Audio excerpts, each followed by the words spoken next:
যারা 2026 সালে মাধ্যমিক পরীক্ষা দিবে তাদের জন্য এই ভিডিওটি খুব ইম্পর্টেন্ট।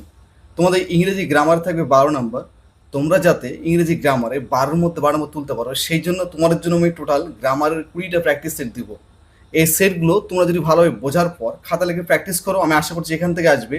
আর এখান থেকে সমস্ত গ্রামার না আসলে যে কোনো গ্রামার পরীক্ষা আসুক তোমরা করতে পারবে। তো এর আগে আমি 3টা সেট দিয়েছি, যারা দেখো দেখে নেবে, আমি এই ভিডিও ডিসক্রিপশনে সেই লিঙ্কটা দিয়ে দেবো। আজকে সেট 4 নিয়ে কথা বলবো, এখানে মার্কস থাকবে 12। 4 নম্বর কি থাকবে তোমাদের, write the correct alternative to feel in the blanks. Number pattern 1 to 3 = 3। এখানে কি আছে দেখো, the ministry of external affairs on Friday, শুক্রবারে বিদেশ মন্ত্রক ড্যাশ, অপশন মধ্যে রয়েছে অ্যাডভাইসেস, অ্যাডভাইসিং, অ্যাডভাইসড ইন্ডিয়ান্স। তাহলে এই লাইনটা পড়ার পর কি বুঝতে পারছি যে শুক্রবারে বিদেশ মন্ত্রক ভারতীয়দের কি করেছিলেন, কাজটা অতীতে হয়েছিল, অ্যাডভাইস করেছিলেন।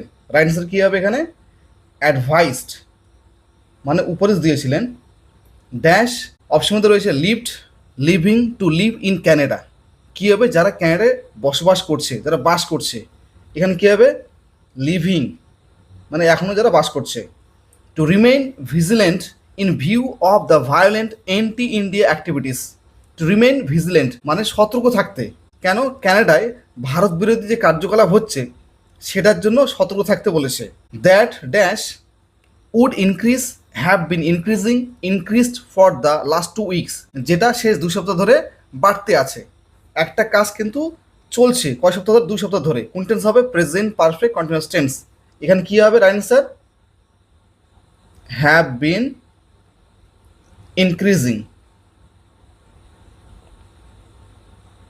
5-এর এ নম্বরে তোমার থাকবে fill in the blanks with appropriate articles and prepositions. এখানেও নাম্বার প্যাটার্ন সেম, 1 to 3 = 3। তোমাদের মাধ্যমিক পরীক্ষায় 3টা আর্টিকেল বিষয় থাকবে।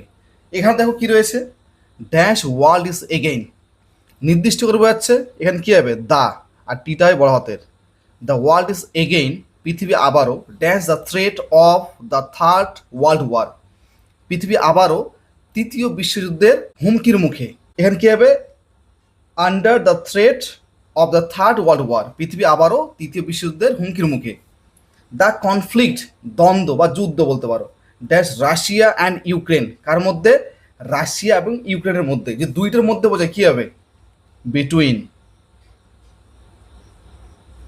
Russia and Ukraine has been raised at the present time, বর্তমান সময়ে এটা কী হয়েছে, উত্থাপিত হয়েছে। বি নাম্বারে তোমাদের কী থাকবে, ডু এস ডাইরেক্টেড। এখানেও number pattern same, 1 to 3 = 3। Number 1 দেখো, who taught you English, question mark রয়েছে, কী করতে হবে, ভয়েস চেঞ্জ।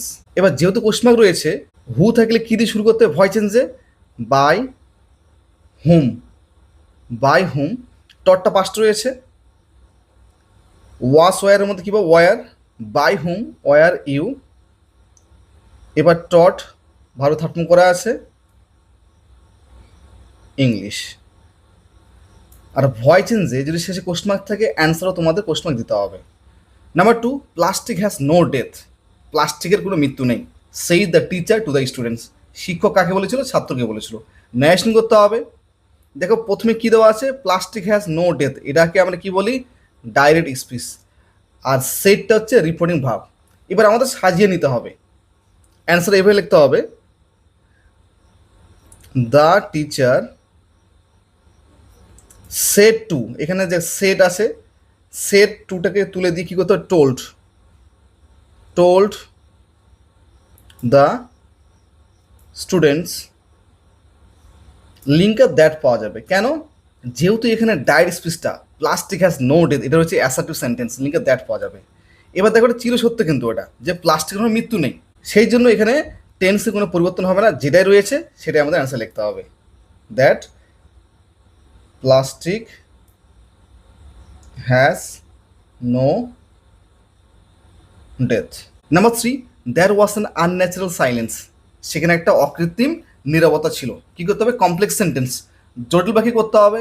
বাংলায় বললে বাক্যটা কী হবে, সেখানে একটা নীরবতা ছিল যেটা ছিল অকৃত্রিম। অ্যান্সারটা এভাবে লিখতে হবে, দেয়ার ওয়াজ এ সাইলেন্স, সেখানে একটা নীরবতা ছিল যেটা ছিল অকৃত্রিম, দ্যাট ওয়াজ আনন্যাচারাল। শেষে ফুল স্টপ। সব শেষে সি নাম্বার কি থাকবে? Phrasal verbs. নাম্বার প্যাটার্ন এখানেও সেম, 1 2 3 ইকুয়াল টু 3। নাম্বার 1 দেখো, আমি শুধু ওয়ার্ডটা লিখেছি, ডেসপাইসড মানে অবহেলা করা বা তুচ্ছ মনে করা। পাস্ট রয়েছে, কি হবে এখানে? Look down upon. এবার এখানে ডেসপাইসড যেহেতু পাস্ট রয়েছে, লুকের পাস্ট ফর্ম লিখতে হবে, কি হবে? Looked down upon. Number 2 distributed মানে বিতরণ করেছিল, পাস্ট ফর্মে রয়েছে, কি হবে এখানে? Give away. যেহেতু ডিস্ট্রিবিউটেড পাস্টে আছে, গিভের পাস্ট ফর্ম কি হবে? Gave. Gave away. Number 3 appears. Appears মানে উপস্থিত হওয়া বা পৌঁছানো। রাইট আনসার কি হবে? Turn up.